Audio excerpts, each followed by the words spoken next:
dry.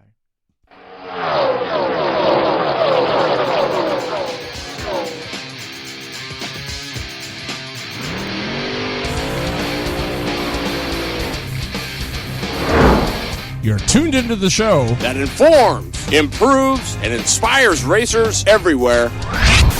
The Northwest Race Report. And now, here are your horsepower and performance hosts, Terry Bridges and Glenn Lippy Tower. Tonight's Northwest Race Report brought to you in part by Blue Line Graphics, Wicked Fabrication, O'Hagan's Carts and Supplies, South Bay Automotive, Creative Ink and Design, and Scott Seal Coat. Informing, improving, and inspiring racers everywhere. The Northwest Race Report, Wednesday nights, 6:30, exclusively at terrybridges.com. And now, back to your horsepower and performance hosts, Terry Bridges, Glenn Tower, and Jeff Eden. Oh, what is going on, everybody? I'm Terry Bridges, your horsepower and performance host, and it's another edition of the Northwest Race Report, Winning Wednesday, as we like to call it around here. Boy, lots of stuff going on this weekend. Big show for you tonight. We got some results from the summer shootout, Saturday night shootout, actually, from Tri-Cities that was on SWX Sports. We got some results for the State Fair race down at Salem, the Oregon State Fair.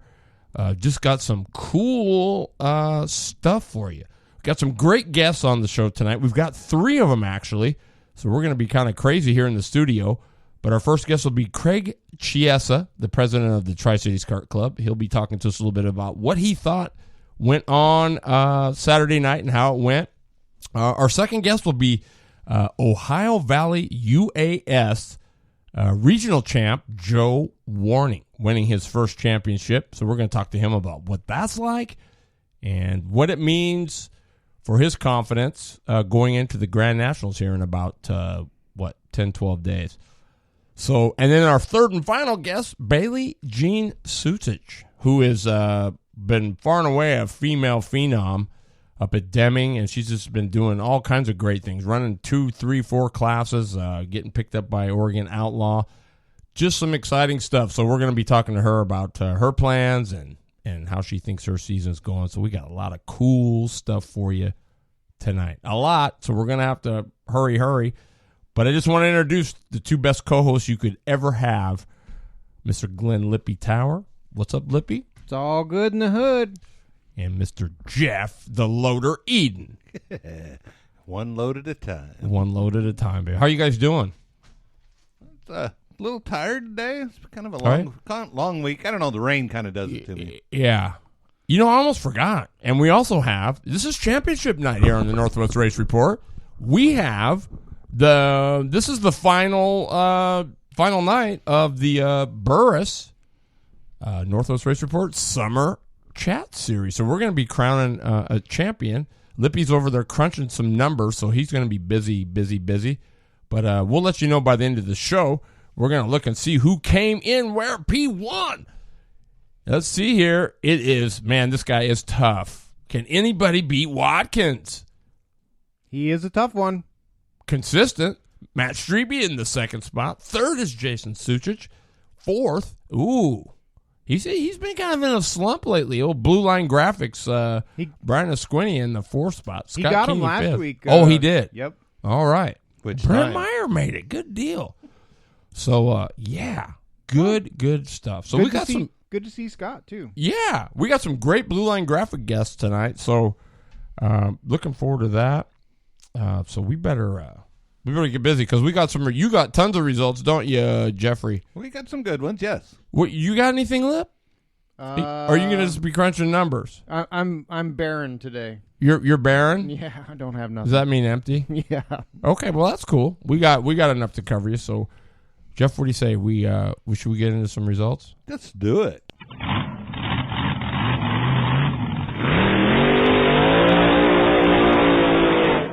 All right, and tonight, as always, our Winning Wednesday, Winner Circle Wednesday, brought to you by Wicked Fab. Since 2002, Wicked Fab been doing the best and finest in hot rod fabrication. So when you think that, be sure you think Wicked Fab. Check them out on Facebook. at Wicked Fab or online, www.wickedfab.com. Wow. Let's see here. What do you want to do? You want to go toss and turn, or do you want to go full and full? Whatever you want to do. I'm open for anything. Well, okay. Let's do. Okay, first of all, no, you know what? I'll let you go. You go. Okay. If you insist. Yeah, I do. Grays Harbor. The 360s was Chase Getz. That was his first 360 win. He won many times in the midgets, and he's been close in the 360s. He finally gets his first one. Sweet. The modified class was Lane Zerbin. That was his first win. He's out of BC. Last corner, last lap, the only thing he led. And that's the only one you need to lead. That's a fact. Dwarfs cars went to Corey Esteban. Yes. And the tuners went to Corey Sweatman. Again? 4 in a row. Wow. This is kind of a lead up with the 360s to this weekend, too, at Grays Harbor, because they have the Summer Thunder Series, which is the 360 cars and the mods on the 4th, and on the 5th will be the World of Outlaws. All the big names in the country will be there. So, one race you don't want to miss is the World of Outlaws. Skagit, it's the same thing. It's their tune-up for their World Outlaws show, and Colton Heath won the 360s. In the sportsman sprints, Kelsey Carpenter, and then one of our guests at one time here, Chance Crum. Yes. He jumped in the sportsman sprint of Galen and Carla Stewart's, and he won his heat race, and he finished 4th in the main. Wow. Really good showing. That guy's, he's just talented. Yeah. It doesn't seem to matter what he gets in, he's there. The midgets went to Nick Evans. And tuners went to Freddie Vila, which segues across to the World of Outlaws. Will be there on the 2nd and the 3rd at Skagit, with the modifieds running as a support class. So, now so the Kelsey Carpenter, you said she won the 3-6, the sportsman. Right. Is that the WESCO thing, or is that? No. Oh, okay. No, that's Skagit sportsman. Gotcha. Class. Okay, gotcha. Then we go to South Sound. South Sound had late models. Rod Schultz. Wow, Schultz won it. Yeah. Wow, he been around a while. Yeah. At one time, Oberst, Dan was there too. He only got 20 laps in out of the 100, so I don't know what happened there. Yeah. He hasn't been quite the same since that ordeal at Yakima. You remember that? Yeah. Yeah, he is. But Schultz gave Fow his first ride in a late model. Didn't know that. Yeah. Vintage Modifieds went to Vern Houston. Hobby Stocks went to Marshall Halleton Walker. And the Bees went to Charles Lemire. And South Sound this weekend is having a 2-day race. It's the Dennis Smitham Memorial. And on Saturday, they will be doing time-ins for the late models. And then the Legends are having a regional race, so that ought to be pretty darn good. And then Sunday will be, on the 4th, will be the finals. Yeah. And Sunset. They had the Doug Walters Memorial. It was a $1,500 to win race. Joey Tanner got number 1. Greg Walters was number 2, and Steve Moore out of Sao was number 3. Wow. Those are all those. Who won it? Tanner. Tanner went around, but I ran against Greg Walters and Steve Moore, both excellent competitors. The modifieds went to Craig Castle. Jerry Schramm was second by 0.001. 1/1000th of a second. Wow, that's a close finish. You can't see that by an eye. I don't think. No. Well, Lippy probably could. Not. The street stocks went to Arnie Case. The 4Bs went to Tyler Owen, and the newbies went to Bailey Jackson. Sunset will not be running this weekend. They're giving everybody the weekend off to go enjoy the 3 days. Oh, that's kind of cool. Yeah, different. Willamette. The Modifieds was won by Jesse Williamson. Nice. Sportsman. Is he tough? I mean, Jesse, yeah. Okay. Any place Jesse goes, you can count on him being there. Right on. Sportsman was Todd Miller. Classics, Kyle Yack. Of course. Dwarf Cars, Kelvin Moore. And the Hornets went to Tracy Muse. This weekend at Willamette, they have a 2-day race. They're going to have what they call Fall Frenzy Classic. You know, though, I mean, I get it. I mean, it's cool, Fall Frenzy. I don't think I ever remember it, but, you know, why did they do away with all the good, the Strawberry Cup and all that stuff? They've had it. Oh, okay. Okay. Yeah. And then on the 3rd, they're having a $3,000 to win street stock race. They've got it all put At Willamette? At Willamette on the 3rd. Wow. Too bad I won't be there for that. Dang it. Yeah, take the Equinox. I might have to. But anyway, it's $1,000 to runner up, and just to start the race is $100. So Yeah, that's awesome right there. And then while you're in the process of Cottage Grove, it's all carts this weekend. 2 days of kart racing. Good deal. And speaking of Cottage Grove, Fast Friday. Modifieds. Gray Ferrando won the B main. A main went to Colin Weinberger. Superman. Hornets went to Roy Kiefler. Championship night number 1. Their extreme sprints went to Ricky Ashley. The mod went to Craig Britton. Sport mods went to Daniel Ray.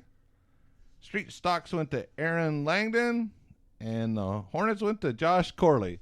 And within the next couple weeks, I'll have who won the championships and stuff in each one of these, so that'll be kind of cool. Awesome. But that's pretty much it for me. Good deal. Well, you know, I had the privilege of driving over south on Saturday morning, and I headed over to the 2nd annual Saturday night shootout at the Tri-Cities Kart Club. You guys have never been there either one, but I just got to say, this is probably one of the finest facilities you'll see anywhere here. And it's still owned. The county owns the land, but in this particular case, the county takes care of the racetrack. Man, they bought them new lights. The club does so much. They get money from the county it's a good deal they got going over there, and it's a nice facility. They got showers, they got bathrooms, they got paved pits. They got a great scoring tower, and the best thing that I love is they got a sound system there now. They upgraded. They had one that they spent on, and it was like, no. But Mike Groff did some. I'm telling you, they got JBL. So it sounds ridiculously good. So made it there. It was so great. So many people I hadn't seen in a couple of years. It was like old home week, right? You coming home? Oh, hey, what's up? And so that's a bad thing for me because I end up forgetting that I'm there to be announcing, so I'm running around talking to everybody. But it was great to see everybody that I hadn't seen in a long time. But great night of racing. SWX Sports was there. That's an NBC affiliate, and they did all the main events live. It got a little tight because we were a little short on time, but they had 31 LO206s over there. Wow. Yeah. And so they ran them A versus B, C versus D, then A versus D, B versus C, all that stuff. And then they give you the lowest points, and that's how the lowest points, you're further to the front. They were going to have a last chance qualifier, but ran out of time, couldn't do that. So it was pretty epic. So really good stuff. So LO206 Junior 1 went to Trey Arnzen. Junior 2 LO206 went to Trey Manker. Great. Zach Fransky was a rocket. Little racing incident going on. What do you say? Manker wins it. Fransky was a rocket. Senior 4 went to Jeff Shaver. Kid Karts went to Preston Fransky. You should see this kid. It was awesome. He came in and he wins it. He says, "Yeah, I was so fast. I got a nosebleed." It was awesome. You got to know this kid. He's confident. He'll stand there with his hands on his hips and look at you. And I got this. He's that kind of kid. He's good. He's going to be a wheel. PRD 125 controlled. Who else? Ricky Worley.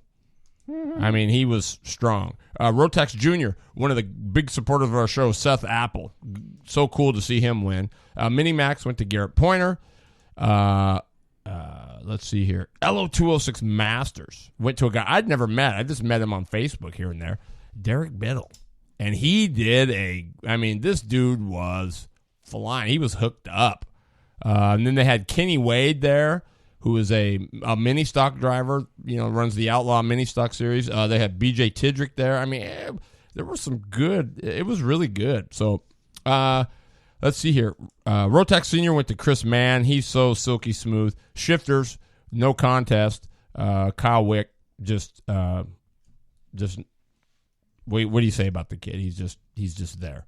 And then LO206 Senior, the finale. This was just ripper. Dustin Chiesa and Stefanova Nikhil going at it, and Stefanova comes out the winner. Last lap pass going into turn 2, and he hangs on for the win. Great stuff.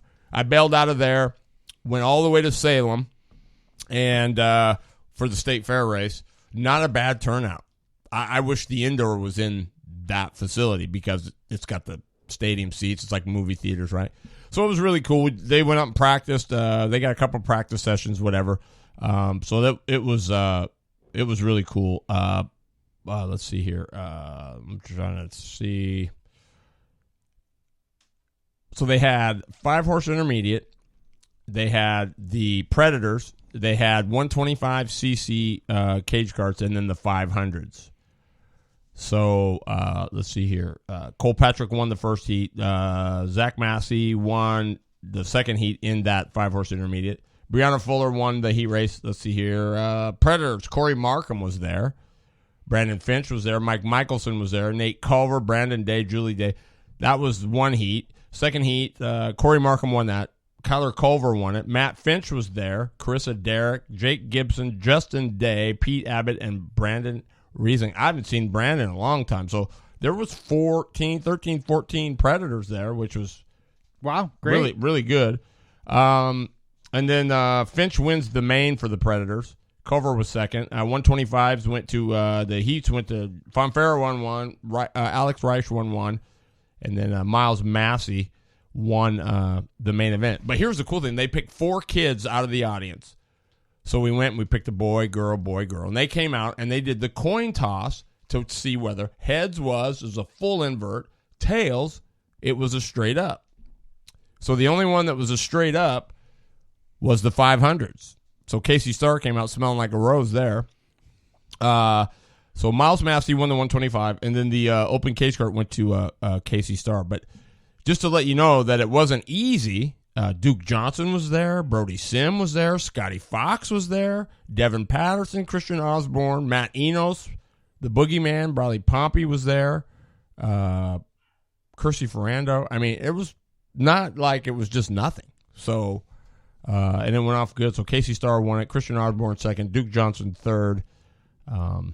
And then Bailey Jean Sucich was in her first time ever in a 500. That was her first race. She did a nice job. She finished 8th.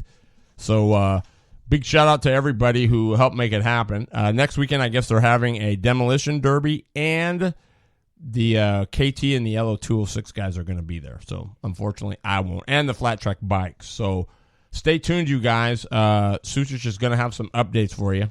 He's got some stuff that's going to help make that day go a little bit better. So he's got a good crew there for next year. Awesome. Some new guys, Keith, Jeremy, Carey, and my newest addition was Judy. So she's getting a crash course and all this stuff. So Doc was there taking photos. So thanks, Doc. And, of course, Jerry O'Hagan was there and Bob Leach. Just the whole gang, good job. It was a good show. It was really cool. The fans were involved. There was more people there than at the tractor pulls. Oh, wow. So, hey, who would have thought, right? Let's see here. Quickly, I better go. I'm almost there. Let's see here. I got to flip my pages over here. Frontier Communications, NASCAR night at Evergreen. Let's see here. Mike Jensen wins the Hornets. Late models went to Tyler Tanner. He finally gets I think this is his first win. Mini Stocks went to Brad Thomas. Street Stocks went to Steve Woods. And the WESCO. I had to look that up because I didn't know what. Remember, we kept saying, what is that? It is the Washington Econo Sprint Car Association. Interesting. That was won by Burt Johnson. So, but then in the late models, Holden was second. Dan, I can't even read my writing. Oh, Dan Moore third. Tyler Baker fourth. Fifth was Donnie Winott. Helmuth and Namelang were 8th and 9th, respectively. That was that. Let's see here. I got one more I know from Hermiston. They didn't have much going on. Let's see what they have. Angel Oseguera won the bump to pass trailer race at Hermiston. Nice. That sounds like fun. That's correct. Cycle Land, Tanner Holmes won the intermediate. Chris Renaud won the sportsman, and Casey McLean won the opens. Dustin Bennett won the UAS show at SEMO. Show Me the Money. Dustin Bennett, Justin Kersey, and Justin Jones. Oh, too tough. A lot of Jones, a lot of Justins. That's there. it. Jam and Jimmy Rogers, our guest, who was a quick qualifier at last year's 50,000 to win show. He won the Pro Clone medium, and then the small block open went to Garrett. Is it boy? I can't even read my writing. I think it's Garrett Hayes, and then Justin Jones. Oh, too tough was second. See, that's what happens when you get writing too fast. You think, oh, I can read it. I'll be able to read it. No. No. So, and then I want to say big shout out to Justin DeMars, the Bandit. He went in for surgery. He had a hernia, so he had to go for that. So get well soon, Bandit. Get back out on the racetrack. Big shout out to Tyler Brown, State Line Speedway. Qualified fast time. Third in the dash. 7th in his heat. 8th in the main, fighting a brake line since lap 4. And he was 6 points out of Rookie of the Year standings to win it. So, nice good job. That is good stuff, isn't it? Mm-hmm. Craig Chiesa, is that you, my man? Yes, sir. Well, you know what? It is time to get in the seat. Your favorite drivers and people of interest in the motorsports world. It's time for In the Seat, powered by Blue Line Graphics. Well, those of you who are tuned in, Craig Chiesa is the president of the Tri-Cities Kart Club. And what a great, Lippy, you know all about this. Sometimes when you jump into that, especially when there's been some good shoes in there, it's tough to do. But Craig, welcome to the show, my man. Hey, yeah, thanks, sir. Thanks for having me on.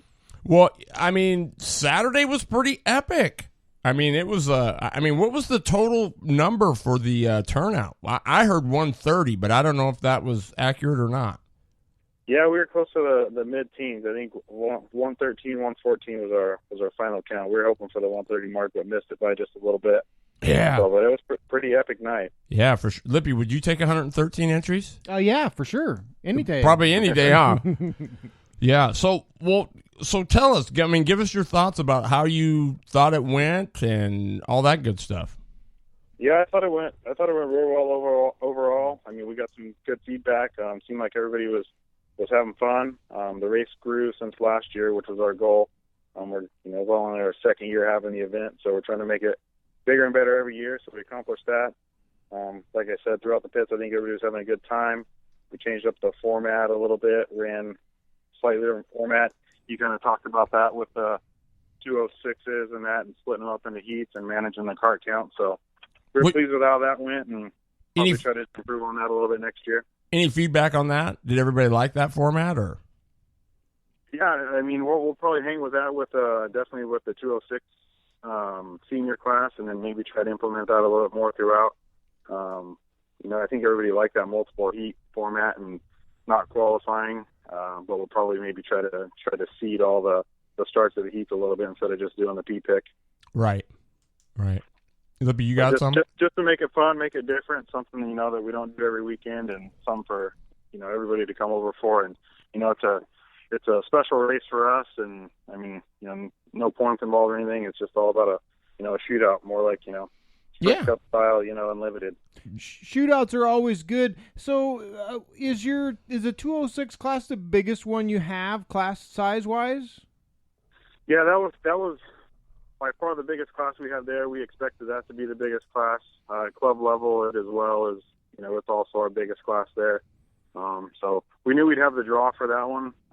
We anticipated that and kind of planned for that. And we'll do the same thing, again next year. And it was our biggest prize class too. So I think that also, had a role in drawing a few extra people. I really enjoy that class. I'm hoping that it grows bigger at my track as well. What are your feelings about the class, though, as far as the structure and the motor and everything? Are they pretty evenly matched?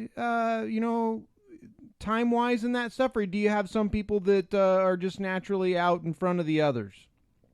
Yeah, well, I do like the class. I think it makes it a level playing field for everyone. Gets new people involved, and brings them in with that confidence. They got the same engine package on. It really does still boil down to some kart setup and driving. I mean, you can't substitute a wheelman for with an engine. So these guys still have to drive the karts, but it does. You have a little bit of separation from front to the back of the pack. But the thing that's nice about it is there's racing throughout the pack. So even though you might have some leaders break away, you got to race up front, you got to race some in the middle, and then you got racing at the end of the pack too. So that's what's good about it. I mean, that's what everyone's out there to do is race against somebody, not just drive around and make laps. So exactly. I think that's the big draw, what keeps people interested. So I think it is a big thing. It's a great entry level class. Cost wise for people getting their feet wet so they don't have to go into the shifters right away unless that's something they want to do. But still, it just makes it so much easier to swallow with the 206 class. Yeah. Cost wise, simplicity. I mean, there's not such a steep learning curve there. You can kind of show up to the track. A few people can give you pointers, get you set up or headed in the right direction, and there's not a bunch of engine maintenance or work to do in that regard. They can focus on kart setup and driving and learning the sport, learning what to do. So I think that's a big part of it. Definitely. You had to feel pretty good about having the television deal there, didn't you? Yeah, that's something we just did last year for the first time. Did it again this year. We're trying to step up that program a little bit also. But it's awesome. I mean, people, love the publicity of it. We're trying to gain exposure for, not only the sport, but the track as well. And people like watching it. I mean, the kids watch that show throughout the year. In the middle of wintertime, sitting on your couch, you can rewatch the race. And it's just a cool deal overall to have something televised like that. Yeah, that's my son played football over at Central Washington, and they did a couple games over there. It was pretty interesting to talk with them people about how they do things and the stuff like that. So that's cool. I'm glad you can do that. Hey, Craig, I got my deal is, Lippy asked a great question. Is it equal? It's a level playing field. Is there some that are quicker? My only issue with the 206 deal is it is for entry level people, right? I mean, it's supposed to be, like we used to call back then, dummy proof, like with a Yamaha, right? Right. So that being said, I mean, when you show up and you're there and you got guys like Wick and D Wang and Nikhil and some of those guys that are just, major players in other class. I mean, to me, that's the only issue I have with it. I think there should be like a pro 206 where those guys can go there, because I get why they're doing it. They're doing it because, hey, man, it's just so nice to show up and not have to think. I can just get in the cart and go have some. I don't have to worry too much about, thinking this, that, and the other thing.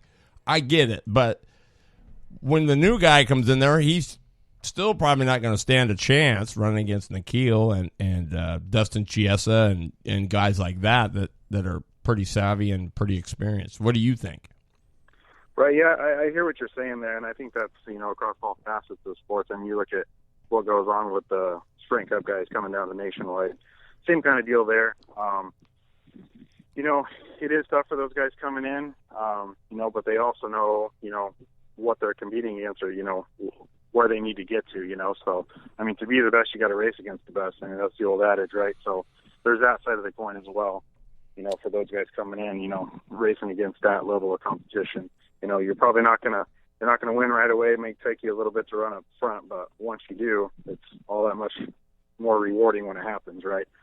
So I guess that's yeah. I didn't think about it. I didn't think about it that way, but you know what? You are right. I mean, it does make sense there.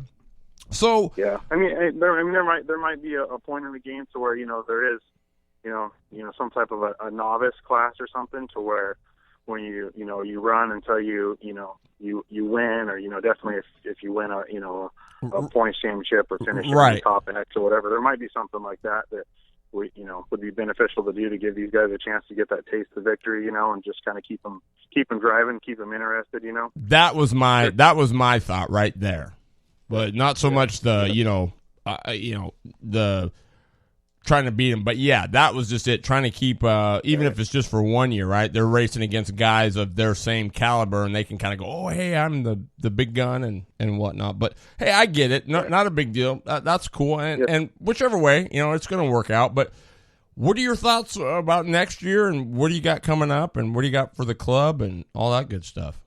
Yeah, so we're every year trying to do things at the club to make the facility better.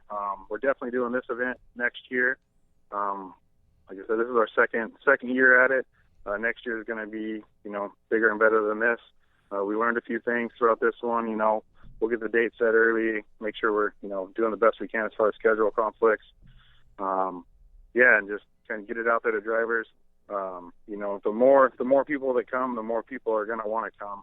I think everyone's having a good experience with it.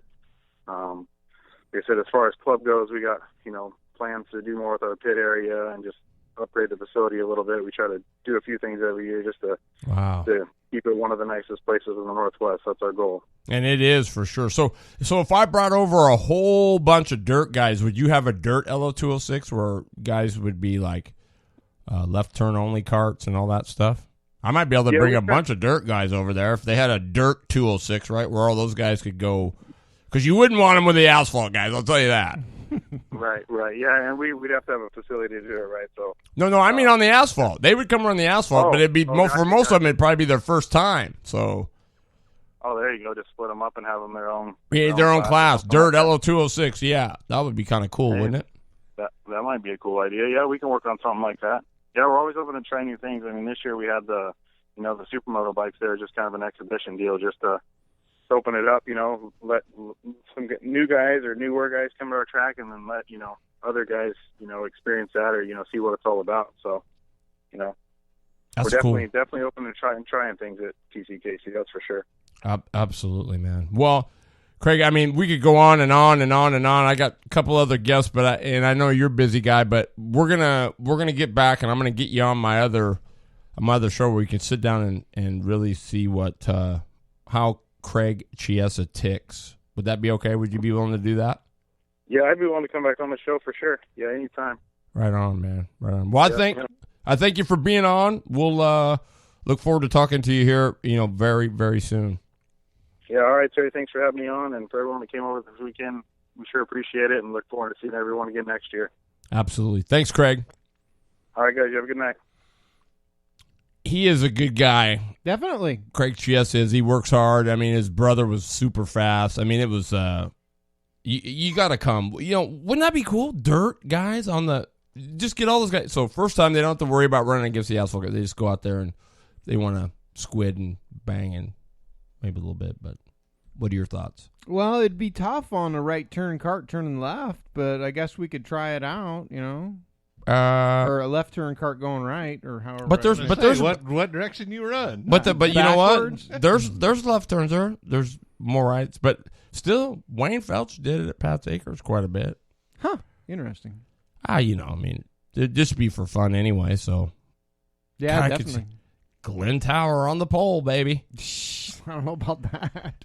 Well, you want to try the asphalt anyway, don't you? I'd give it hell. I would. Yeah, absolutely. So, yeah, our next guest coming up on our Blue Line Graphics in the seat will be, he won his first championship, and he's from Ohio, the Ohio Valley UAS Regional Champ, Mr. Joe Warning.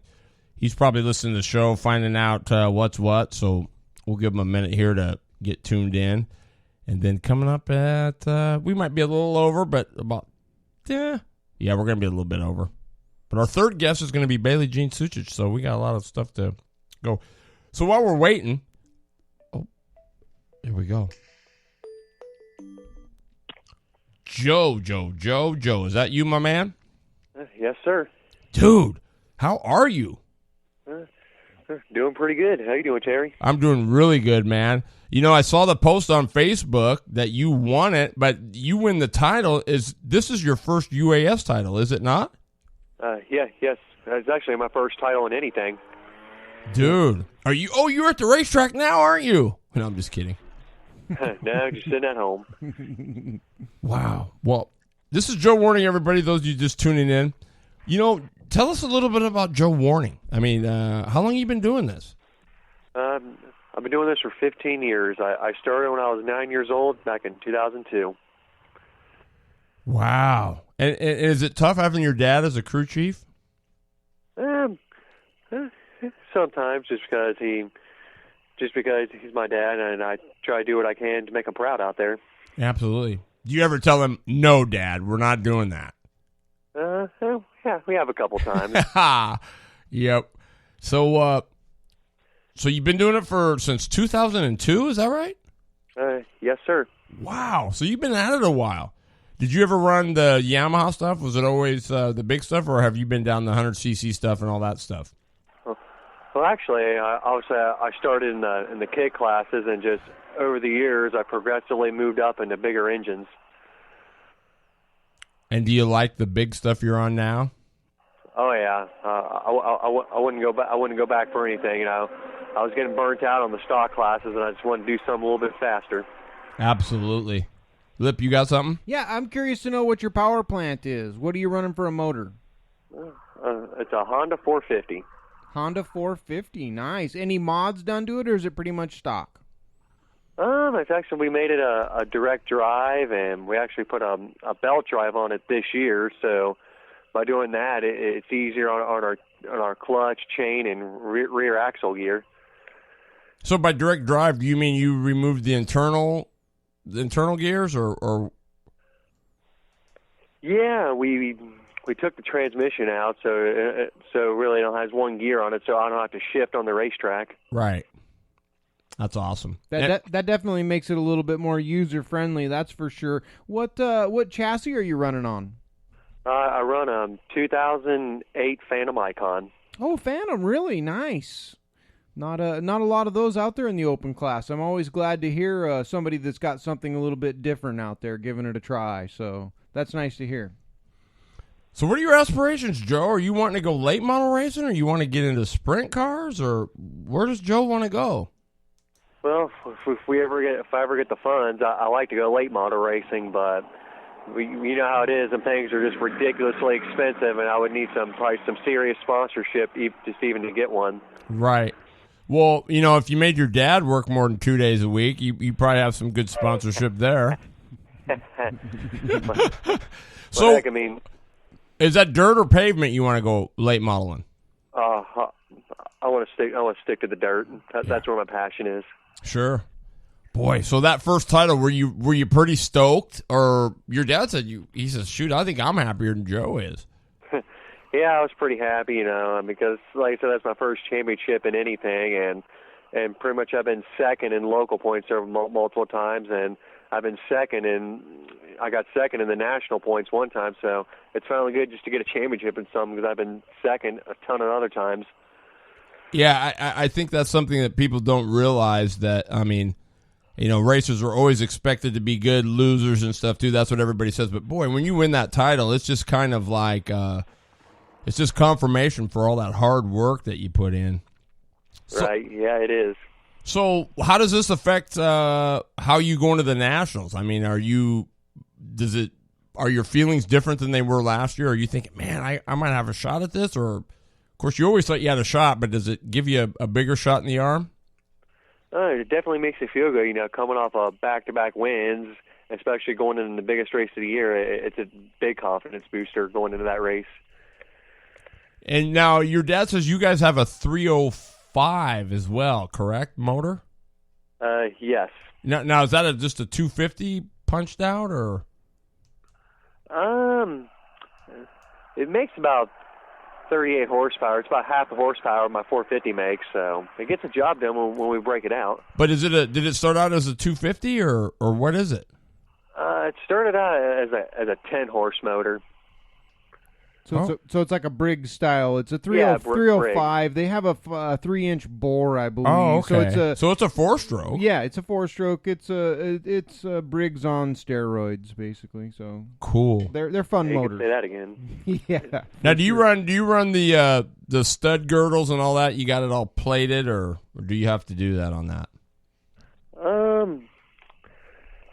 So what was the question again? Well, you have how they have some of those motors, they got to keep them together with they got 4 bolts, a big old piece of 1/2-inch aluminum that goes on top of the head, like a stud girdle to keep it all together.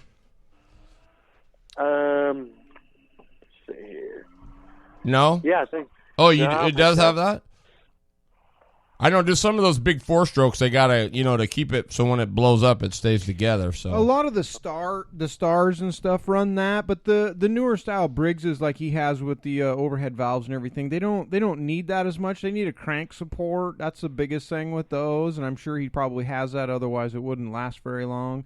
But they're pretty a bulletproof motor. They run very well. With little done to them. Headwork's a big thing with those ones, though. So, but they're a lot of fun. They're a great short track motor. So I imagine that's probably when you guys break it out is when you hit the short tracks. Yeah, they're really good on short tracks or really dry slick tracks, and they come in handy. Just because on smaller motors you can stay on the gas longer and you can get back on it earlier, and you don't have to worry about spinning your tires either. Exactly, a whole lot more corner speed because you don't have to wall them up like you do the 450s. So I have a question for you back there. Which track is your favorite track back there? Oh man, I have a lot of favorite tracks. It's kind of hard to narrow it down. Obviously, I enjoy running my home track in Lawrenceburg. And I enjoy going up to Little Eldora up in Rossburg, Ohio. Heard a lot about that place. And the other track I really enjoy is Dumpling Valley Raceway in Tennessee. Also heard a lot about that one too. Looking forward to making my way back there to those. So that's good to hear that they're on your favorites list because they're on my bucket list to make it to. So. And there's one that I really enjoy, but it closed down. It was a little boring in Maysville, Kentucky, called Double Deuce Raceway. I enjoyed that place, but unfortunately, it's shut down. That happens all too often anymore, and nobody likes to hear about the ones that get shut down. So that's never good. So, do you guys have any kind of winter racing back there, or does it pretty much shut down for you during the winter? I think there were some races down like in southern Kentucky, but around the Cincinnati area, there's not really much winter racing going on. That's unfortunate. You'll have to make your way out here and have a look at our winter schedule. It's quite fun. The BK is a great race if you ever get a chance to make it out this far. Yeah, I heard about that. I heard about it. I've seen some videos, and it looks like some pretty good racing. Definitely a good time. So, Joe, you guys are leaving, you guys got a couple weeks before you take off, right? It's like a, 12-hour trip for you? Yeah, about 11. Actually, I think a 9-hour trip. Let's pull in a trailer, probably be about 11 hours. Mm-hmm. So, and you're feeling confident going in? Yeah, I feel great, especially coming off of back-to-back wins. Who is the toughest guy you've run against? I'd probably say Justin last year's champ Justin Westerfeld. I mean, he was always a tough guy to beat when he shows up at the track. Absolutely, he's got good iron. If you don't mind me asking, how old are you, Joe? I'm 23 years old.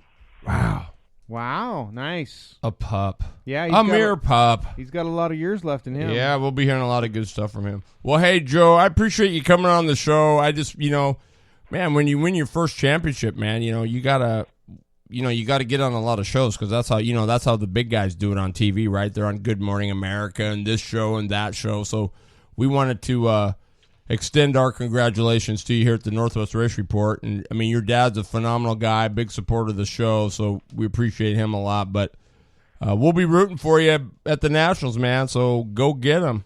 Definitely. Yeah, well, thanks for having me on here, Terry. You bet, man. You call us anytime, all right? All right, will do, man. Okay, buddy. Bye-bye. Bye-bye. Bye. All right, so that's the 2016 newly crowned Ohio Valley UAS Regional Champion, Mr. Joe Warning. That's so cool. I'm 23? Yes. I don't even remember 23. Well, yeah, you do, because It's a blur. when you're 36, it's oh no, because that would mean I'm 35. I'd take it 35. That wouldn't be bad. Yeah. No, but Joe Warning will be there. I mean, I think Scott said they did some stuff with tires and something different that he said we ventured outside the box and it worked.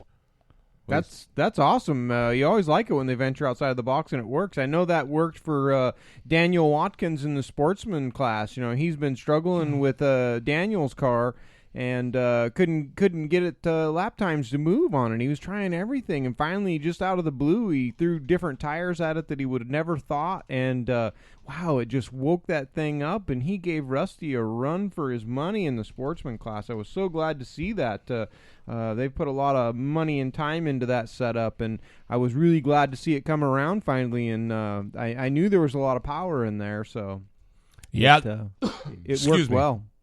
Yeah, that's awesome. Well, you know, the race before this one, I believe, I was talking to Scott. He said he went to the back 3 times Holy cow. in a UAS race. I mean, no, right? So he was plenty fast. Hey, it says there on his 305 he doesn't have a crank girdle. I heard that. I saw that actually, and I seen he sent the head off too, because that's where all the horsepower is in those 450s. Also, is the more head work you do, the better off they are for sure. So I'm surprised to hear the 305 doesn't have any of that stuff. That makes me want to build one even more. So You haven't built a 305? no, I know. With what you know in bottom ends, I figure you come out with this big old snorting. I got my little small straight block that pipe.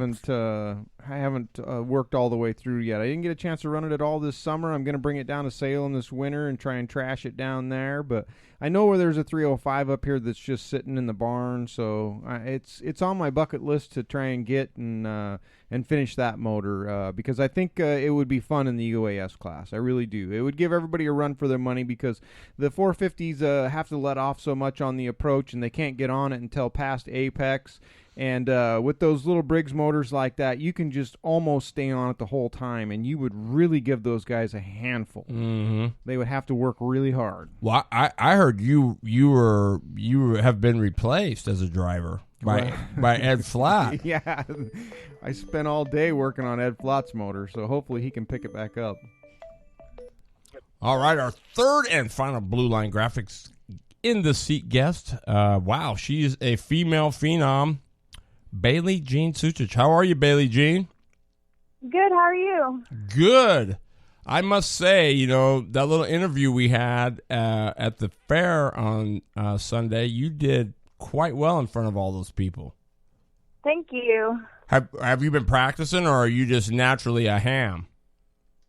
No, I just love talking in front of people, so it's not very hard. Oh, yeah. Well, join the club. I think she just likes talking, period. Yeah, that's what they say. But anyway, I'm not going to go there. So, Bailey Jean, tell me, how old are you, first of all? 14 years old. Wow, 14. You know what she's been doing, right? Driving a 500. Well, she's just getting started, but she's been doing it, man. I'm telling you. And so, how come most 14-year-old girls are phasing out of the Barbie doll? I mean, was it? Well, they're chasing boys by now. Yeah, but has it always been mechanical kind of stuff, or are you? I mean, why racing? Yeah, it's always been, tomgirl. I've always been around the house, riding quads, hunting. I've hunted since I was 7 years old. Always been out in the shop helping my grandpa with anything that he needs done. He used to do a bunch of stuff with cars, so I've always been around cars. Every weekend we used to go to Skagit Speedway, watch all the sprint cars race, World of Outlaws, all that good stuff. And then when I was 9, almost 10, I got a car, and my uncle races at Skagit, so he was actually the one that got us the car. But started racing at Skagit in a quarter midget, and then just moved up from there. Wow. Who's your uncle? Eric Fisher. Okay. Wow. Was your dad as good of a crew chief as he says he is? He's all right, I guess. Yeah, because he's always telling us, she would be nothing without me. And, I know these guys are doing the setup, but I come home and I switch it all around. So it's me that's hooking it up. I'm just kidding. He's not. He's good. So tell us a bit about your 2016 season. Boy, it's been nothing short of epic. Yeah, it's had its ups and downs. I've gotten a ton of different opportunities to drive different cars. Started the Deming season off with just driving one 600 restricted car that I've had, for 3 years now. And then our guy that pits next to us, his daughter decided not to race anymore, so he actually let me race his 600 Open. So since about late June, I've been running 2 cars every weekend at Deming. Well, and who was that let you drive the car? Randy Wood. Okay. You guys know Randy? Oh, okay. Yeah, he's a great guy. He races up at Deming. But we also put out a 1200. So I was the first girl ever at Deming Speedway to run 3 cars. You ran a 1200? Yeah, I actually won the championship also at Salem last winter in a 1200. Wow. Wowee. Well, you're way above my level. So now I hear I hear coming for the winter in 2017 that you'll be doing some 500 stuff with Oregon Outlaw and Ron Osborne. Is that correct? Yeah, after racing, the 500 last weekend at the fair race, he offers, to let me run, a few select weekends in the 500 and let me get some more experience in that car, which is great.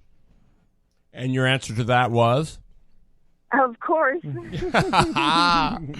Absolutely. So will you be running that in select winter series events or just select races all through the winter and 2017? We haven't really decided yet. I think it's going to determine more on how the winter season goes and how I go with the car and everything. It's a lot harder just because I live so far up north in Washington, and most of the kids' kart races are down in Salem, Lebanon area, all that good stuff. But definitely running it the winter time. Hopefully we'll get in it a few races during the summer. We'll see how it goes. Well, my last question for you is, what are your aspirations? I mean, do you want to eventually do cars? And it's a 2-part question. And the second part is, what are your goals for this winter and 2017? Main goals for winter would to be to get the championship in the 600 Open. We're moving up to 600 Open with our own car. So I'll be racing a 600 Open and a 1200 during the winter season, and then along with the 500 sometimes. But I want to get the championship in the 600 Open and the 1200 again, and then just get some more seat time, learn the Salem track a little bit more just because it changes year to year.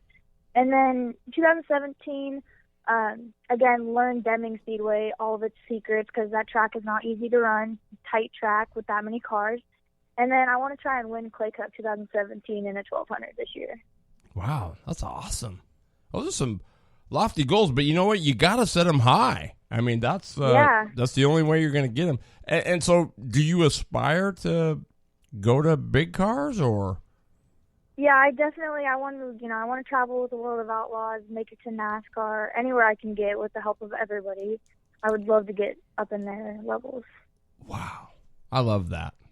Where do you, Lip? Yeah, she's got her sights set high, yeah. And I'm glad for that. Some people just kind of glide along and do what's easy, and when you have aspirations like that, they usually come true. So I'm glad for her, and I hope she sticks with it and stays after it. So definitely a go-getter.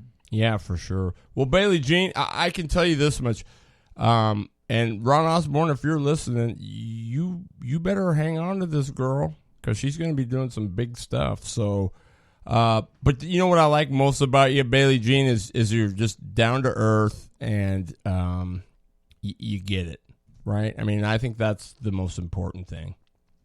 Thank you. Yeah.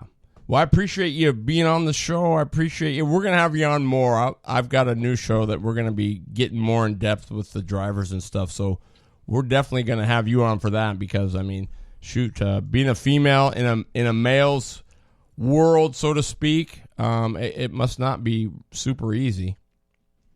Yeah, it's definitely a challenge, but I just keep to myself and race how I race. You know, there's no race like a girl, race like a guy. You race how you want to race. Wow. Word. Man, and that is the best way to shut any guy up, is to go kick his fanny on the racetrack, right? But you'd never beat me. You know why? Because you wouldn't get out there. Because I'd dump you. No, I'm just kidding. I'm just totally kidding. No, hey, thanks for being on the show. You've been awesome. I look forward to seeing what you do this winter. I'm sure I'm going to get to watch you a lot, hopefully. So thanks for being on the show. All right. Thank you for having me. You bet, Bailey Jean. Have a good night. You too. Bye-bye. Bye-bye. I don't know. She'd drive for me anytime. What do you think? Hell yeah. Yeah. I mean, I love her positive. This is where we're going. Right. She's not looking at what I didn't do, and that's what they tell you. Don't let what you can't do mess up what you can do. So, cool. Pretty cool. Blue Line Graphics, thank you for those great 3 in the seat guests. And before we get into our next topic, well, you know what? Hey, racers, Glenn Tower here from the Northwest Race Report. You know, with the invention of the internet, our local go-kart shops have really taken a huge blow. One of the great go-kart shops out there is O'Hagan's Karts and Supplies. They offer a great selection of karts, parts, and service. We all want to win, and O'Hagan's wants to help. O'Hagan's Karts and Supplies, Lebanon, Oregon. Hey, race fans, this is Shane One Time Smith, and you're listening to the Northwest Race Report with your horsepower and performance broadcaster, the one and only Terry Bridges. Woohoo! I heard he had a heat win over the weekend. Hey, yeah, he did. One time did. I saw his picture on Facebook. That was pretty cool. Mm-hmm. Oh, one time's a stud. Well, you know, with everything winding down, and it's August, we've got our Burris Northwest Race Report Summer Chat Series winding down. We're going to crown a champion. We got the UAS Grands coming up. The 4-cycle Grands were here a couple of weeks ago. Everything's kind of coming to championship time, and that brings up the question, what makes a champion? Is it just wins? I suppose you could say that it is, or is it more than that? I think it's a whole package. And by whole package, you mean what? Well, I think the way you assert yourself on the track is good, but it's how you assert yourself in the pits throughout the whole day. You know, it's the whole package. It's who you are. It's how you respect other people. It's how you take time for fans. You know, it's the whole thing, and I know that a lot of people don't like to hear this, but you know, it's how your operation is also, you know, with the Betty weekend and all of our people that came into town from all over the place. You know, we got to see a lot of different stuff, and you know, people that really take a lot of pride in their stuff, and they keep it clean and they keep it looking good. The same with their pits, you know, and you know, you don't see them with the short fuse when things aren't going their way. They get their head down and they get after it, and they try and make it better rather than you know, have a meltdown or like me, just go in the trailer and cry for a while and hope that makes it better. You know, so that's it. When I say the whole package, that's what I mean. You know, it's the whole package. It's how you do. It's how your cart looks, and then the topper on the whole thing is how you do on the track. You know, how you know, race on the track as well. So that's what I mean by a whole package. You know, those are all top. I mean, those are all points that I agree with 100%. I mean, especially when you said, you know, do you boo-hoo? And, you know, what's done is done, right? I mean, you can't.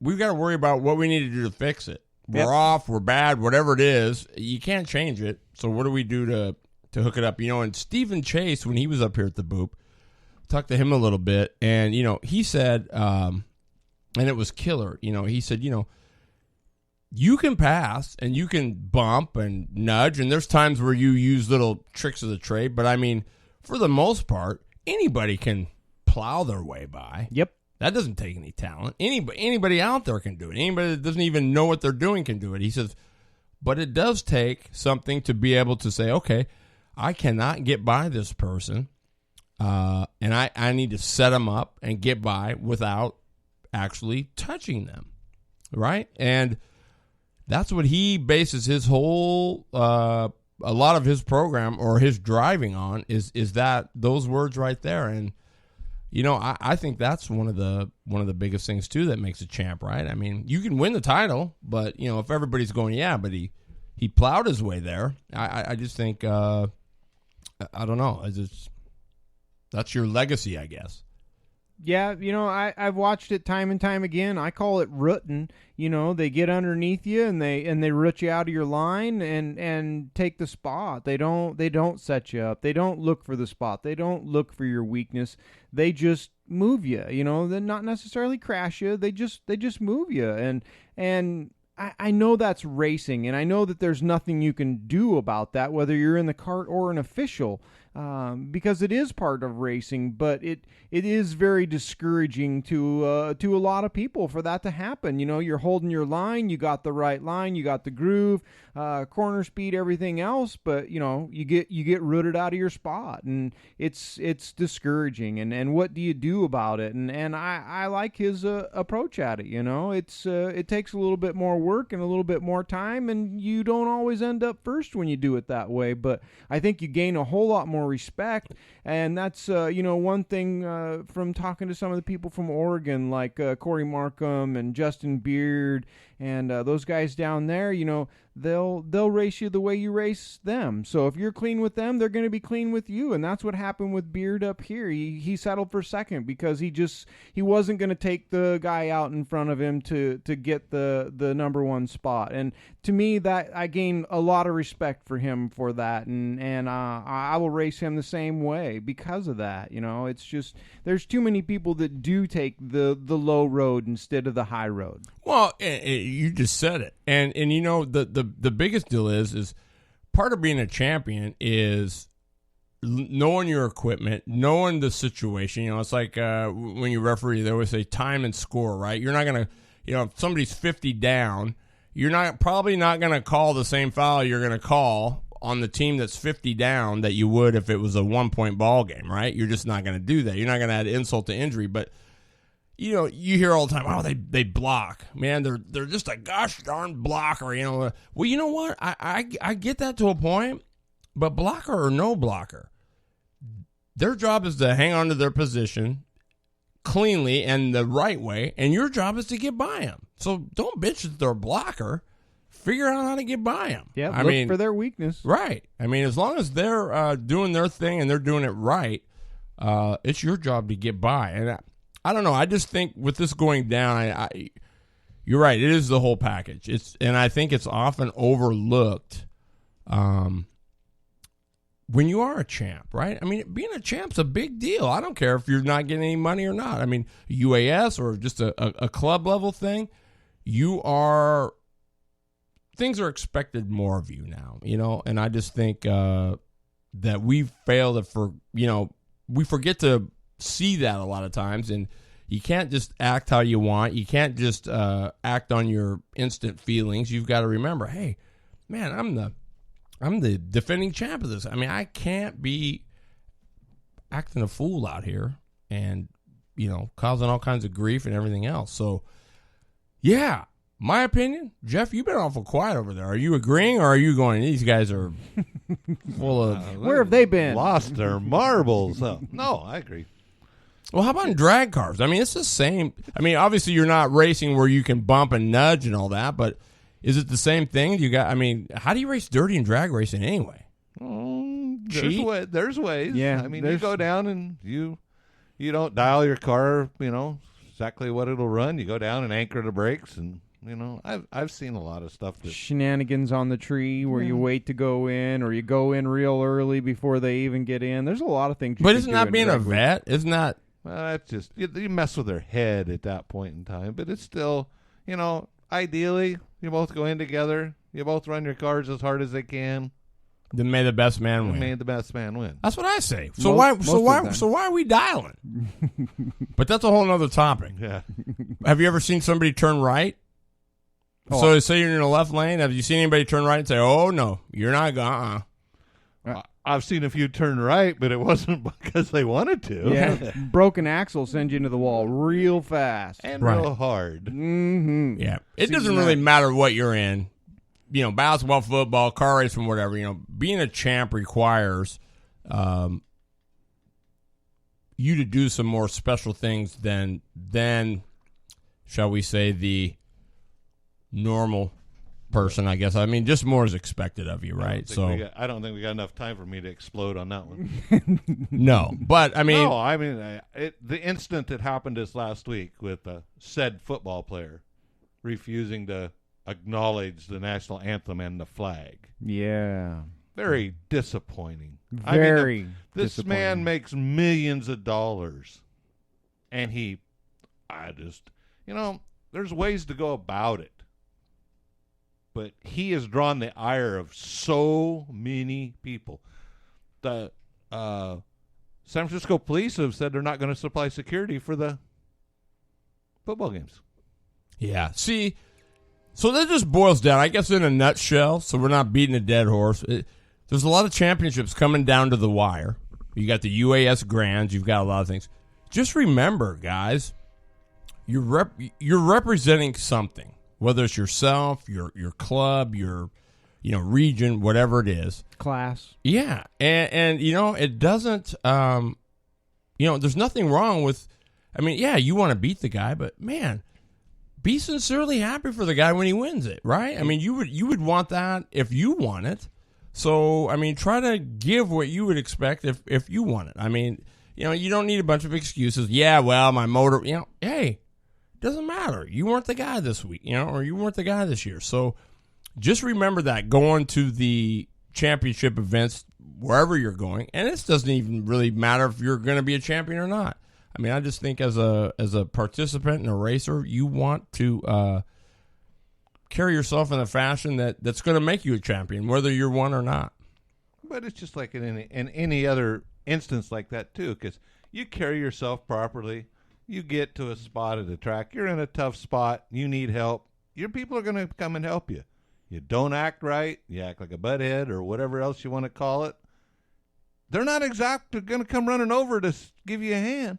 Yeah, that's a true statement right there. And you never know when there's a potential sponsor watching, So if you let your behind hang out for whatever reason, whether your motor failed you or you think a fellow competitor wronged you or anything like that, and you decide to blow a gasket or whatever you do, you could have a potential sponsor that's on his way over there to give you a hand, to tell you, hey, I really like what you got going on, and then they're going to see that, and they're just going to turn away and head the other way. And it can happen at any time. So you really do have to, worry about the way you conduct yourself at all times, because you don't know when that's going to happen. And it's not just sponsors, it's children. There's children at the track that look up to us all the time, that want to be like us and do what we do. And when they see somebody do and be that bad, it's not what they want to see. Then they're crushed and trying to figure out what happened and asking mom and dad, why is he acting like that? Right. Or when the same situation happens to them, obviously if they they're going to emulate what they see, right? So if you're blowing a gasket, they're going to think it's okay, and you're 100% right. Our job too, honestly, is we represent the sport. And our job is to bring new people in, whether we've been in it for 25 years or not. That's where we've got to, step back as a champion and say, you know what? I remember how it was coming in here not knowing. I can only imagine what it must be like. It's got to be a little bit overwhelming. Everybody thinks, oh, go-karts are just... Until you get in one and go do it, and you're here and you're going, where do I go? What do I do? How does it work? That's pretty intimidating when you think, nope, well, God, these guys are all my competitors. They're not going to help me. But it takes that one guy that goes over and says, hey, man, what's going on? What can we help you with? And a prime example was back when Randy Parker first started racing. He built his own funny car. Yep. His shop was just 2 blocks from my house. I watched that car go together from the ground up. And that's when it was across from Cycle Country, right? Yeah. Yeah. And so he had an unfortunate incident where the parachutes dropped out, got underneath the wheelie bars, picked the car up, and he crashed it. Well, the guy from Oregon Dairy Farmers was at that race. And by the time Randy got back to the pits, Randy was, they were all just, they're physically upset. They just tore up their car. But you never seen Randy get down. He still had a grin on his face. He was still, he was contemplating his next move. And then Shelton comes up to him. They start talking. All of a sudden now we have the Oregon Dairy Farmers on the side of his funny car with a fairly decent amount of money. Wow! All after a bad incident. Yeah. Yeah, it was down towards the finish line when the parachute got underneath the wheelie bar, and when it bloomed in the back, it just picked the back of the car right up and turned it sideways and sent him straight into the wall. I hate to say this, but it was coming right at me as I was sitting in the fire truck. Nice. The fact is, one of the front tires went zinging by the fire truck. Yeah, he ended up having to front half the whole car after that. It was a mess, but that was where Sheldon came on, and that was the beginning of 5 years, I think. I think it was a bit longer than that. Yeah, it might have been, and then they got involved with the drag strip itself. Yeah, sponsor and see, so as bad as that is, man, you lose your whole car, and then you turn around and boom. You just never know. That's what you just said. You just never know when a sponsor's sitting in the stands, and there's a perfect example of that right there. And it reminds me, and I know you remember Spin Cycle. Donnie Allison had that car. They got it all together, and he went out, and it got all tore up. And because of that kid's efforts and his attitude, he had everybody and their brother donating parts and a chassis and, painting it and getting body work. And, it's epic what you get when you take the bad with the good. Is that like when Boss Hart walked over to me and handed me that box of rivets and the rivet gun? I think you're going to need these. Get busy. Well, yeah. But, it's important. It is to me, and I kind of got to thank Mike Collins for that because, I was on Facebook one day and I put up a post, and I assumed it was funny, but it was really probably not something that it wasn't PG. It wasn't, yeah. And he, hit me up on Facebook and he said, you're held to a little bit of a higher standard. And he says, I hope you're not mad. And I'm like, how can I be mad? Really. I'm thankful you said something rather than, leaving it to, let me drown in it, right? So, social media it can make or break you. And I think we all need to take a step back and look at that, and use it for what it's meant to be. And that's a source to, exchange information and positive stuff. But man, some of the stuff on here is like, whoa, wow. So anyway, not to beat a dead horse, go to your series, go to your championship events, and be the champion that you are. Represent your region, represent your club, represent yourself in a manner that is going to be one that down the road you're not going to look back and say, geez, I'm really sorry. But I can honestly say one guy that does that, who probably isn't getting the credit he deserves at this moment, is Mr. Chisholm. He's doing that UAS Grants thing, and I don't know. I didn't get to see a lot of. It's only been a few, but this one's going to be probably one of the most epic. I think they've got some good things going. He's been doing some cool stuff. And if you ever read his posts, yes, here and there they are down, but for the most part, Dave Chisholm is a champion. I definitely believe that too. He's a hard-working mofo. He believes in what he does and does what he believes in.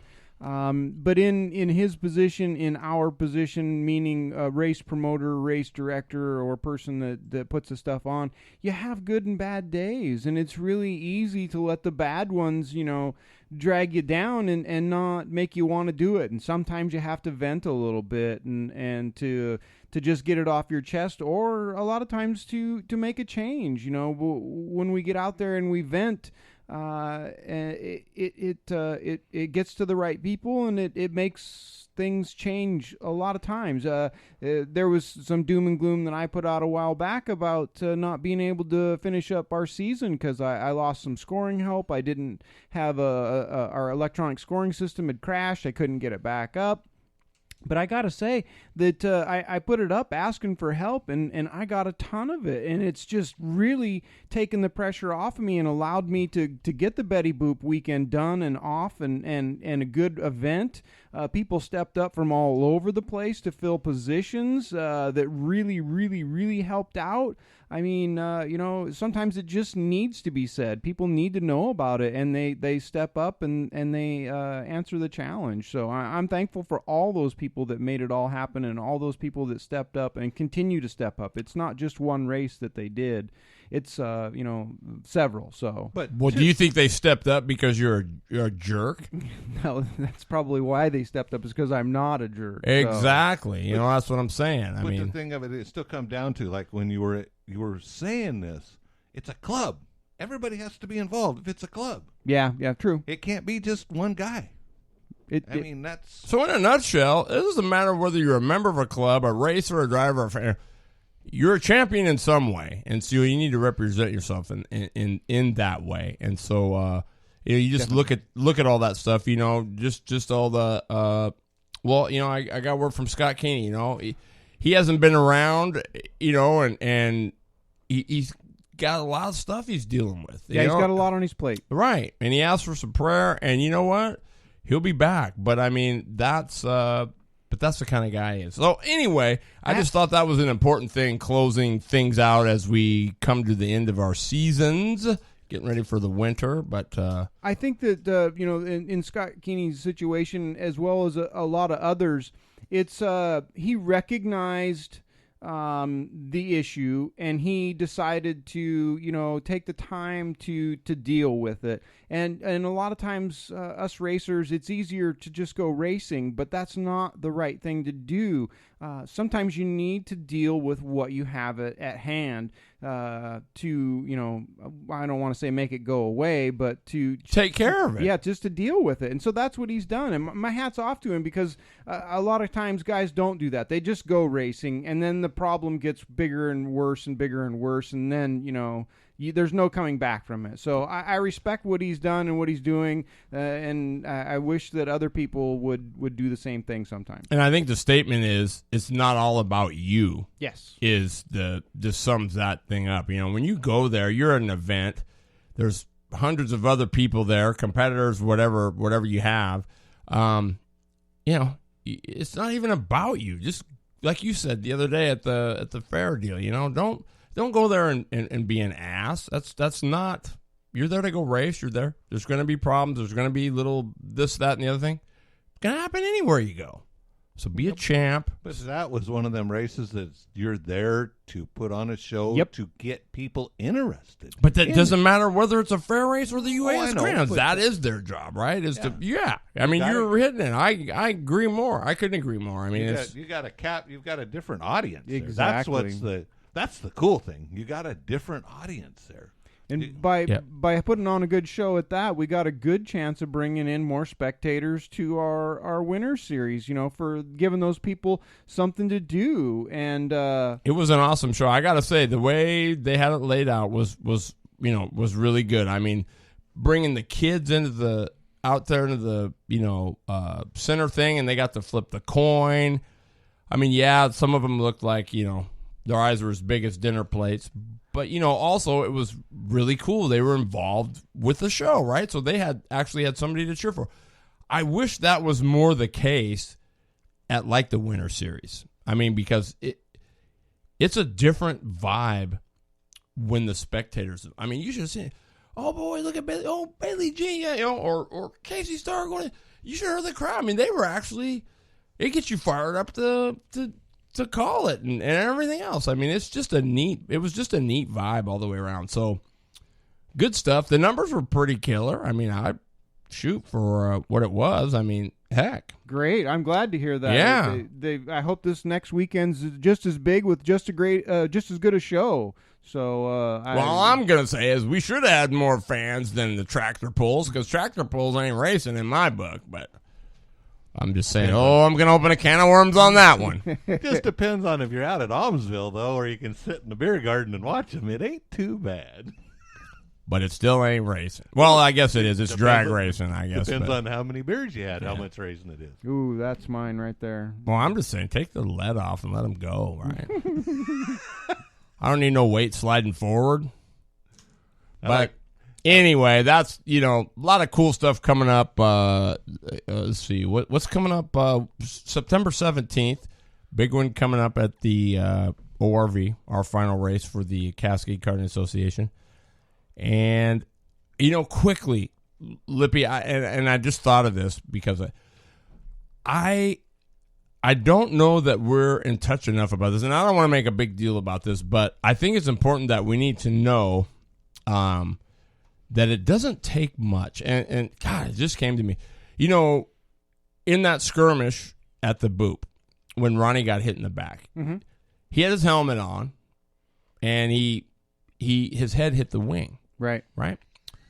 And he says, man, I've got, my head hurts like crazy, right? And he's pointing the back of it. And it's like, wow, really? I mean, he had a lid on.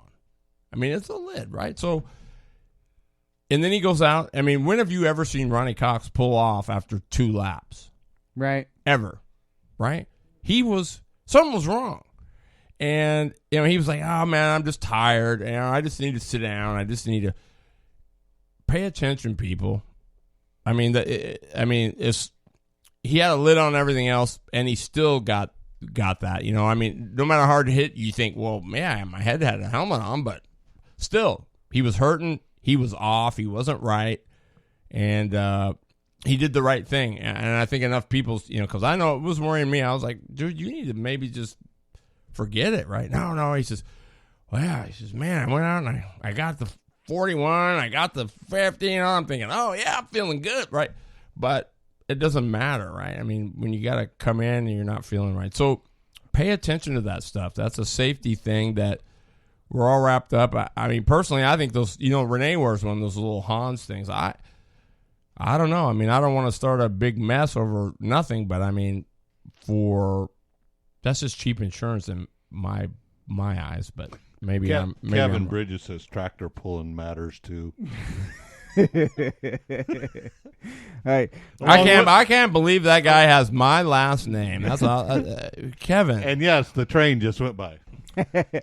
I have something to say about that. The whole concussion and yeah, and I'm not trying to make a big deal of it, Lip. But I'm just saying, it's important to note that it is important, and it's important to know how you feel and to not push things. When I had my incident over in Spokane, I didn't hit anything with my head. I had a lot of centrifugal force, and I had a lot of jarring, spinning in the air, and then crashing down onto a cement divider. Which, my body never hit once. But like I've said before, it took a day or two until the concussion set in. And, you don't have to hit anything physically with your head to make that stuff happen. So, it is something you really need to pay attention to, the way you feel and the way things feel. And, when it's not right, you need to slow down. And he did the right thing. His head wasn't feeling right. And to go out there and to continue to beat it up was not the right thing to do. That's where a lot of long-term injuries happen. So I'm glad that he was smart enough to pull it off and just park it and let things heal and let things get better. That's the only way that my head started to feel better, was just to take it easy and let it heal itself up. Don't try and be a He-Man or save the world or whatever you want to say. It's just not worth it. There's always a next day, and there's always another race. So take it easy, take the time, evaluate yourself. If it doesn't feel right, don't do it. And if somebody complains to you, whether you're a racer or an official, or I think sometimes it's your job to just take over and say, you know what? You are not right. You're not. You probably shouldn't go. So just pay attention. If somebody's telling you that something's hurt, or they don't feel well, or that they don't, they're off, take it serious because I don't know. I just it's just a important deal, especially with all the stuff with Andy Foley and you just know stuff happens awful fast and Definitely so. we want all you guys to be safe and. I've got some more results too that were just sent in to me. Ronnie goes Dane Bramage. I know where you're coming from. Yeah, A new helmet. that's right. Like that. And he says, "Yeah, Dane Bramage, 44." Well, your number's 9, Ronnie, so we know you're not good. So over at State Line in the Legend Series, we got some finals they had a 4-race series over there that wrapped up last weekend, and one of our own is on the podium. But Who was that? it looks like Hayden Playborn comes in number 1, Tanner Bennett comes in number 2, and Daniel Watkins comes in 3rd. And I've got 17 people that competed in this class, so that's great. I'm glad to see Daniel pulled that off and got on the podium for the finish. I know that's his first year in the Legend car, so hats off to Dad and Daniel, and a great job. He's a trooper. He's a great racer. Gets his head in the game and makes it happen. So. I'm very excited and glad for him. It looks like he's going to be going places in that class. Yeah, absolutely. That's super cool. I forgot to say at Evergreen, I forgot the WSCO was there, and I did say that Bert Johnson won that, so that was a good deal there. But I like what they're doing with that sprint deal, that Econo thing. You probably know more about it than I do. Something has you got a whole bunch of old cars around here that can still go race. Mm-hmm. Then they don't need $30,000 motors in them. That's Wesco was doing their thing down here. I'm not sure where it's still here, but Yeah, they were up at Evergreen. yeah, but it's still They had 21 cars. But see, they were trying to do a deal. When I first seen Wesco, they were trying to run pavement and dirt. Right, they were on pavement. I think that I don't know if they run dirt. I'm I'm not sure what they're, but it's a good deal. It's a good deal. And lastly, I forgot WVSO, and I can't do that because that's my heroes track, Garrett Evans. The Columbia River Legends were there. Randy Schaff won that, and guess who was second? Tristan Hayter. Really? Yep. Tony Seidelman won the WMRA Midgets. Jacob McGraw won the Roadrunners, and Mike Sims won the Thunder Cars. Caden Anderson is a guy that you're going to hear more about too in those Legends. I watched him as a quarter midget, and he's a pretty good shoe. So you're going to start to hear more about that. And the Tri-State Street Stocks were at Spokane. Ron Stewart won that big one over there, so congratulations to him. So, yeah, we got a couple minutes left, so the drum roll, Lippy. Bang, there it is. So I want to know why nobody told me they were serving beer in the stands at Salem. So now I got to go to Salem this weekend because they serve beer and I can drink beer and watch races. So No, you can't. You're held to a higher standard. Oh, yeah, dang it. So, You're yes. the Northwest Race Report. Leave that shirt at home. You're going to be drinking beer in the stands. I'm just kidding. Red Cup Racing, here I come. So, yes, we do have our finals, and it was a tight one. Let's see. So, we had today Scott Keeney moved up a position. Where did he finish? He ended up number 6. Wow, he's going to get a T-shirt. Scott Keeney comes in number 6th. He's up one position, and Strebe Speedway steps up one position. Also, they are going to be number 5. Sean Carr gets bumped down one spot. He's in the number 4 spot with 61 points. Our first podium finish, who just stepped into that today, which is Mr. Jason Sucich with 64, edges out Sean Carr by 3 points. And then Brian Esquinia comes in second with 91 points. And, ladies and gentlemen, your winner is Dan Watkins with 101 points. Boom. Pulling down number 1. It was touch and go with Brian and Dan. They pretty much swapped back and forth through most of the series. So it was a great race and a great. That was 16 weeks we did this. That's awesome. And a $100 gift certificate from Burris Racing is going to be given to Dan Watkins. It's going to go all the way to 10th. Kurt Burris said, I'll take care of the $100 and then let me know from the other finishers. He was going to give everybody a Burris T-shirt. So we'll get the top 10 squared away. And but congratulations, Dan Watkins gets a $100. I'm sure he can use it, don't you think, Lip? I bet he's buying tires. Oh yeah, we've got some of our hats too. We can definitely do that. Absolutely. So that'll be cool. Scott Kinney 6th, Matt Strebe Speedway. Oh, and by the way, we are invited on the 10th to roll. I got to let Matt know that. I got to dig it out. The Northwest Race Report might be doubled for the 10th because there's 2 cars for us to run. I don't know. I'm not going to be able to make it. Well, I'm just going to go have to beat Michael Strebe then. That's all there is to it. You should. So I still haven't heard from UCR, the 9. I may drive that or I may drive the 3. I don't know that I want to drive the 3 because it's kind of in the championship point thing, and so I don't want to be the guy that, I heard Chuck said he would bring his down. I know they're going to be heading up to Skagit, I believe, and Chuck said he would bring it down and drop it off on Wednesday if one of us wanted to drive one. So you'll definitely be taken care of because Chuck's already said that he would do that. So for the 9? For the Strebe show. Oh, well, I'll talk to you about it afterwards. Kevin Bridges. So what? Your favorite fan or your favorite racer is Ryan Fernandez. All right, there you go. That's for you, baby. And Scott Warning, I don't know if I'm going to go to the Nationals. Dave Chiesa hit me up with a message today. He says, if a miracle happens, are you still coming? And I said, well, how could I not if a miracle happens? So big shout out to Jason Sucich again, too, for my cool award.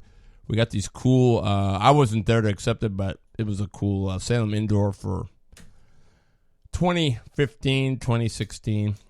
Got it from the Northwest Race Report. That was pretty awesome. Yeah, we did have a good time down there. Yeah. It's epic. It is, Ronnie. And I know I got to lose that word. But I do have, and really quick, I know we're over, but I just got to say, so, my crisscross applesauce, right? We were at dinner last night. And I'm like, gosh, where did that come from? And so it was from a nursery rhyme. Because they thought it would be more politically correct if you didn't say Indian style, so they just said sit crisscross applesauce. But if you read the rest of it, it says cool breeze, tight squeeze, gives me the sheebies. And I'm thinking, that's epic right there. Oh, man. I hope my wife isn't listening. Lippy to the inside. Cool breeze going by. Tight squeeze getting in. Boy, that gives me the sheebies. Oh, man. Yeah, baby. So there you have it. You just never know what you're going to get on the Northwest Race Report. That's why we try to keep it real, people. Is it Friday yet? Hey, thanks to everybody that tuned in. Congratulations to Dan Watkins. He's our Burris Northwest Summer Chat Series winner, $100, courtesy of Burris Racing. I want to give a big shout out to Mike and Kurt Burris for their awesome hospitality to put that up. Just look forward to better and bigger things coming up here this winter in 2017. I can't unveil it yet, but boy, if it happens, I've been talking to Lippy about it. Guys, we are going to be on our way. So, yes, sir. When somebody's on the bottom and everybody's on the bottom, do you root them and rut them, or what do you do? I head to the high side. You got to go to the outside. All right? And be a champion. Remember that. Be a champion. We love you here at the Northwest Race Report. Thanks for all the great support, people. We love it, and we do it for you. Good night, everybody. Have a good week.